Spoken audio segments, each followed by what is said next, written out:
hari filime yitwa Straw yahinduye byinshi mu mitima y'abantu. Iyo filime yarishije benshi hano mu Rwanda no mu bindi bihugu. Yewe yerekanye ukuntu umuntu ashobora kuba ameze neza inyuma ariko imbere arimo kubabara cyane. Inkuru yayivuga ku mukobwa witwa Janaya wari ucecetse utavuga cyane ariko ufite byinshi mu mutima we. Iyo urebye iyo filime n'ubu ureba gusa ahubwo ubu numva. Iyi filime irimo akababaro, irimo ukuri kandi irimo n'icyizere. Iyi si filime isekize cyangwa imirwano ahubwo ni filime yigisha. Reka tuyivugeho tuyisobanure tunareba impamvu yatumye abantu bayikunda cyane ndetse bamwe bakanarira igihe bayirebaga. Noneho rero icara neza, icara wige ushyira amatwi ku byo tugiye kukubwira kuko iyi si inkuru y'imirwano ahubwo ni n'inkuru y'ubuzima, ubwitanye n'itsinzi nyayo inyuma ya kamera. Ati gute none mutama ndikwizera Janvier Gadi nk'ibisanzwe guhaye ikaze mu kiganiro ca none. Nanone kandi guhaye ikaze kuri Kwizera Rwanda official. Turatangiye. Tyler Perry yavukiye i New Orleans muri Louisiana muri Leta Zunze Ubumwe za Amerika. Avuga ku itariki ya 13 Nzeri 1969. Amazina ye y'ukuri ni Emmett Perry Jr. ariko nyuma yaje kwihindurira izina mu buryo bwo kwiyomora kuri se wamufataga nabi. Akiri umwana yahuye n'ibibazo bikomeye byo mu muryango. Yakubitwaga kenshi, yahuye n'agahinda kadasanzwe ndetse akora afite intimba ikomeye mu buzima butarimo urukundo n'umutekano. Uyu rero yakuze yibaza impamvu ubuzima bwe bwari bubi cyane, ariko abonera igisubizo mu gukina amakinamico no kwandika inkuru. Mu gihe yari akiri muto yandikaga amabaruwa menshi ngo ari kwandikira Imana buri munsi, agafata amarangamutima ye yose akayashyira muri ayo mabaruwa akumva aguwe neza. Ibi nabyo byamubereye inkingi y'ubuhanzi bwe kuko byamufashije gutangiza ibihangano bishingiye ku ngorane z'ubuzima, urukundo, ububabare n'ukwemera. Mu mwaka w'1990 Tyler Perry yatangiye kwandika no gukina amakinamico yerekeranye n'iby'urwenya n'ubuzima busanzwe, akayakinira ku rubyiniro stage plays. Yatangiye atagira amafaranga ariko yagiye yigarurira abantu gahoro gahoro. Yari umuntu wikoreye byose, niwe wandikaga, akayobora, akanakina. Ubwamamare bwe bwazamutse cyane binyuze mu ikinamico yitwa I Know I Have Been Changed. Yagaragazaga ubuzima bw'abantu bacitse intege kubera ihohoterwa ryo mu muryango ariko bagakomera kubera kwizera Imana. Abantu benshi cyane cyane bo mu muryango w'abirabura bumvaga inkuru ze kuko cyane cyane aribo zavugagaho. Tyler Perry rero yinjiye muri sinema ashingiye ku bushobozi bwe bwo kwandika inkuru zifite amagambo ahamye kandi ashyira abantu mu ntekerezo. Yashinze Tyler Perry Studio, isosiyete ikomeye itunganya filime. Anaba umwe mu bantu ba mbere b'abirabura bafite ubwisanzure bwo kwikorera umushinga kuva ku nyandiko kugeza kuyitangaza.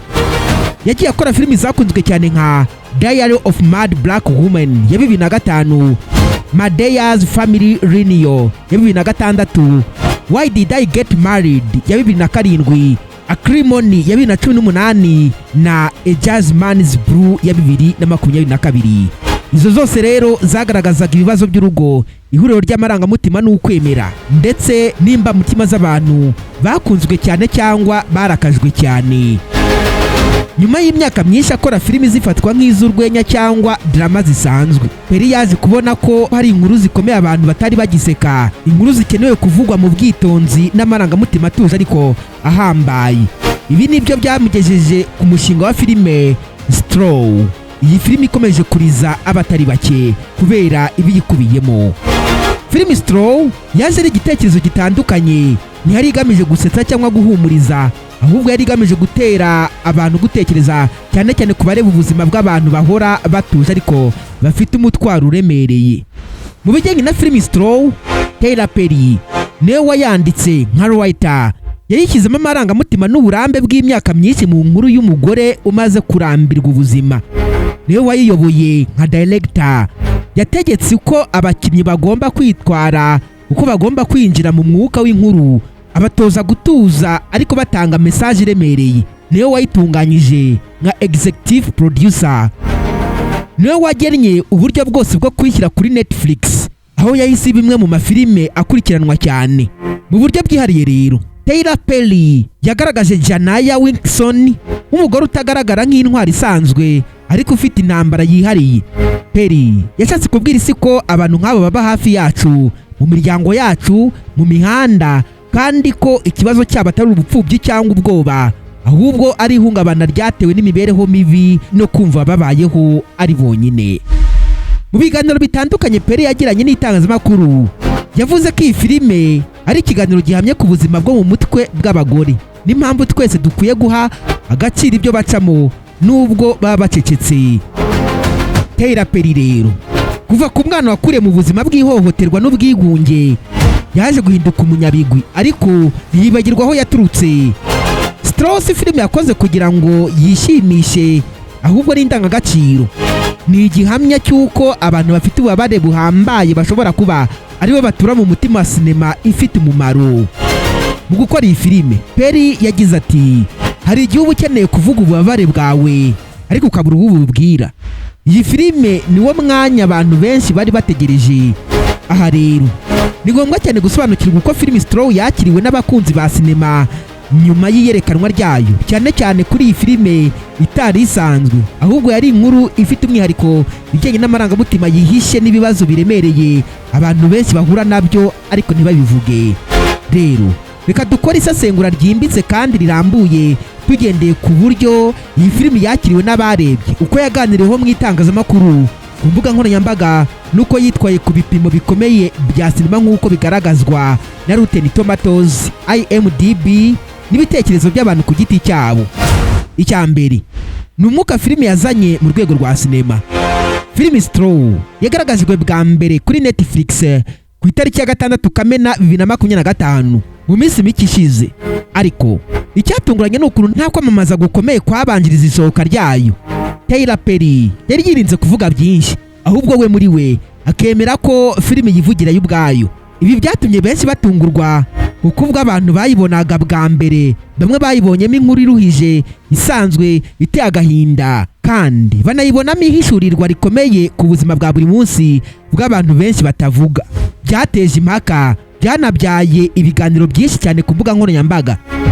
Kuri iyi filime hari byinshi bitatangajwe na Netflix cyangwa Tyler Perry ubwe, ahubwo byatangajwe n'abarebye iyi filime ubwabo, maze #Strauss Effect ihinduka trending topic ku mbuga nkoranyambaga nka X yahoze yitwa Twitter, TikTok na Facebook. Abantu batangaga ubuhamya bw'uko filime yatumye batekereza ku buzima bwabo. Urugero nk'uyu: nabaye nka Janaya imyaka ine ishize, nta muntu wari uzi uko meze imbere, ariko iyi filime yanyeretse ko ntari njyenyine. Abandi bagize bati, sinigeze mbona sinema nk'iyi igaragaza ubuzima nk'ubu mu buryo butari gushishikariza abantu gusa kurira, ahubwo bikanabatera kwibaza. Hari n'abandi bagaragaje ko iyi filime yabahaye ijwi. Hari uwagize ati, Strauss niyo filime yampaye ijwi nubwo ntavuga, yambereye inkingi y'amarangamutima nari nzi ko ntacyumva mu buzima. Bimwe mu bitangazamakuru byandika sinema byatangaje ibitekerezo bikomeye. Nka The Gadi yavuze ko Strauss atari filime ya sinema zisanzwe, ahubwo ari isengesho ry'abakuze barira bucece. Ikindi kinyamakuru ni icyitwa Variety Magazine, cyagize kiti, nubwo igaragaza kwicisha bugufi, Strauss ni nk'igisasu giturika mu mitima y'abantu barambirwa kwihangana. Nubwo ayo magambo ashimagiza iyi filime, hari n'abandi basesenguzi bagaragaje amarangamutima yabo. Aha rero nyemera turebere ku bipimo mpuzamahanga, turebe amanota iyi filime yegukanye. Kuri Rotten Tomatoes, abasesenguzi batanze 46% bivuze ko benshi bayisanzemo ibintu bikomeye, ariko bananirwa kuyikurikirana neza kubera uburemere bwayo. Abayirebye basanzwe batanze amanota agera kuri 46%, bigaragaza ko nyirizina abantu bo hasi, abanyamuryango, bayikunze kurusha abasesenguzi ba sinema. IMDb niho twerekeje. Kuri IMDb yahawe amanota agera kuri 7.8 ku 10, yagerekeje mu mafilime akunzwe cyane muri uyu mwaka wa 2025 turimo. Benshi bavuze ko ari filime idasanzwe kuko ivuga bucece kandi yibutsa abantu kwita ku buzima bwabo babana mu buzima bwa buri munsi. Twerekeze rero kuri Metacritic. Metacritic bo baravuga iki? Kuri Metacritic, iyi filime yagize amanota 61%. Ibisobanura ko ubusesenguzi bwayo bwahawe impuzandengo y'icyizere cyinshi. Iyi filime mu cyumweru cya mbere yarebwe n'abantu barenga 23,000,000. Mu cyumweru cya kabiri yarebwe n'abantu barenga 49,000,000. Yabaye iya mbere kuri Netflix mu bihugu 18 harimo Leta Zunze Ubumwe za Amerika, Canada, Afurika y'Epfo, Ubwongereza na Brazil.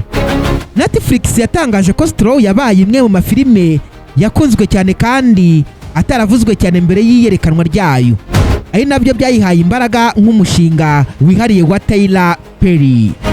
Izi nizo mpaka n'ibyavuzwe ku buryo iyi nkuru yari yubatse ibyakunzwe.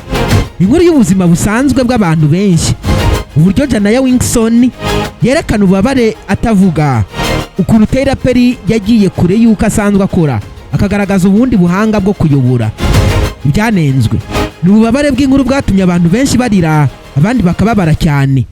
Ikindi cyanenzwe ngo ni ukuntu iyi filime yifashisha plot twist, guhindura inkuru mu mpera bikabangamira abafana bashaka ibisubizo birambuye. Filime Straw zimwe muri filimi zagiye zikorwa mu buryo busanzwe bwa Hollywood, ahubwo yakozwe mu ibanga, idafite marketing nini kandi ifite inkuru itari isanzwe ikinwa cyangwa ivugwa. Bityo rero nubwo yageze ku bantu benshi, imbogamizi zayiranze zari nyinshi, zikagaragaza ko ari umushinga ukomeye ariko uremereye mu mitegurire no mu mikorere. Reka dusobanure imbogamizi z'ingenzi filime yahuye nazo.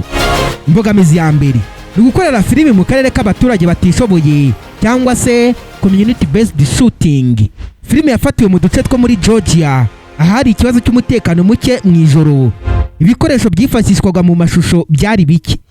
Igihe cy'ifatwa ry'amashusho cyagiye kirambirana kubera imvura, imyuzure n'ibibazo by'imiyoboro y'amazi. Ibyo byose byatumye amasaha yo gufata amashusho agenda nabi. Ikindi abakinnyi barananirwaga kuko bataryaga neza cyangwa ngo baruhuke bihagije. Hari sene imwe yaciwe inshuro zirenga 27 kubera umwuka mubi n'umunaniro. Inzitizi ya kabiri, gutinya ko filime itazasohoka cyangwa izacibwa kubera uburyo filime yanditswe. Hari bamwe babonye ko iyi nkuru yibasira uburenganzira bwo mu muryango cyangwa igamije kwibasira abayobozi batumva ibibazo by'abantu. Ibyari mu gitabo cy'inkuru script byagize impaka mu cyumba cy'abakoraga igenzura rya Netflix. Hari aho byari biteye ubwoba ko filime ishobora gusubizwa inyuma cyangwa gukurwaho. Hari n'abandi bagize impungenge y'uko iyi filime nayo ishobora kugirwa age restricted cyangwa se gufungirwa abana bato, bityo bibagabanyiriza igihe cyo kuyerekana. Ndi mbogamizi rero ni ukubura ubucuruzi bukomeye n'ibyinjijwe ku isoko. Nubwo yakunzwe cyane kuri Netflix, filime Straw nigeze ishyirwa mu mazu menshi ya sinema cyangwa ngo ngigire ibyapa billboards ku mihanda. Amasezerano menshi y'ubucuruzi, ibikoresho byo kuyamamaza nk'imyenda cyangwa ibikapu, ibi byose byatumye itinjiza amafaranga menshi mu buryo bwo gucuruza. Nyamara rero nubwo iyi filime yahuye n'imbogamizi nyinshi, Straw yahinduye amateka y'uko sinema ifatwa. Yagaragaje ko umutima, ukuri n'uburibwe nabyo ari ingingo zikomeye mu guhanga inkuru zifite ireme. Ni nuko nshoje Mutama KWIZERA Janvier Gadi nk'ibisanzwe. Uramutse ufite igitekerezo, inyunganizi mu biganiro dukora, amarembo aruguruye. Hano nk'ibisanzwe turi kuri KWIZERA Rwanda official. Mana nibande bityo ndabakunda cyane. Niko gukora subscribe, share, like kugira ngo turusheho kubaka umuryango mugari wa KWIZERA Rwanda official. Ciao ciao.